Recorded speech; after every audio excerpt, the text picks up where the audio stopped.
Colombier, canton de Neuchâtel. En face de moi, le château, la caserne militaire.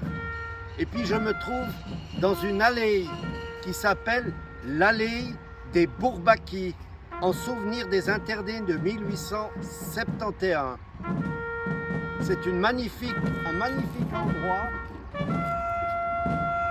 et je me trouve sous les platanes.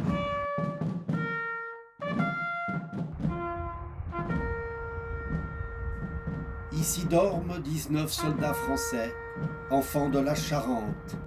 La mort les a frappés le 22 mars 1871, au moment où, libres et heureux, ils rentraient dans leur patrie. Mais que s'est-il donc passé à Colombier ce 22 mars 1871? Le 8 mars 1871 commençait la mise en place d'une sacrée opération de rapatriement des troupes françaises, les internés.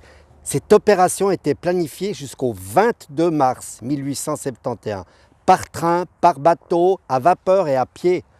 36 000 par Genève, 27 000 par les Verrières, 18 000 par le lac Léman, à raison de 11 000 hommes par jour. 60 convois de chemin de fer.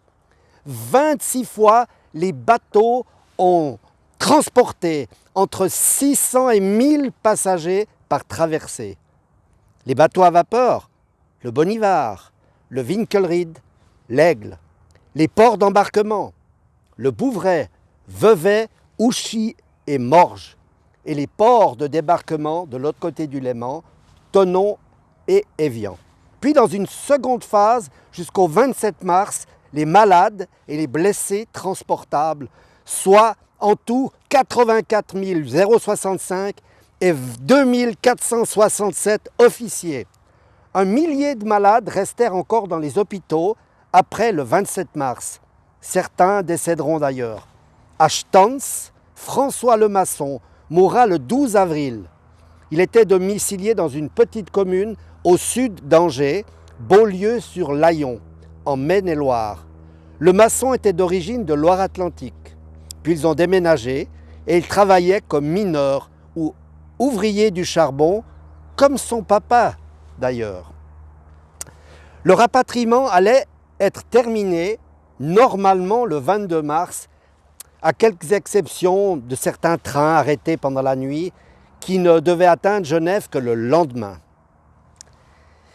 Le 22 mars 1871, entre 20h et 21h, à la hauteur de Colombier, le train numéro 3 arrivant directement de Soleure, avec 1025 hommes, y compris l'escorte, s'engage malheureusement sur une voie de garage où est immobilisé un convoi chargé de houille.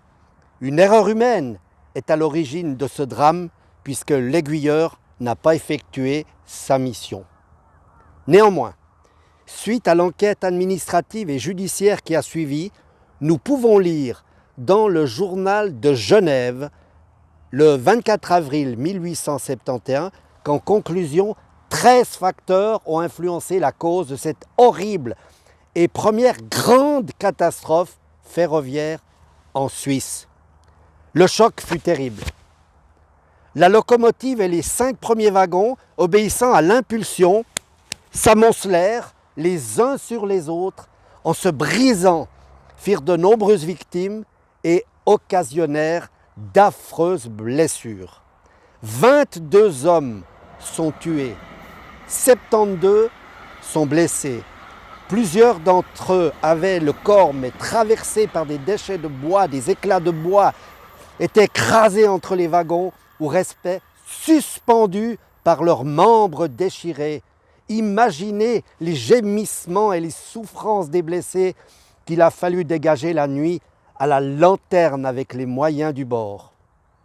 Les 22 morts, contrairement à ce qui est marqué sur le monument 19, furent placés sur une couche de paille dans le manège de Colombier. Des médecins de Neuchâtel ont été mobilisés.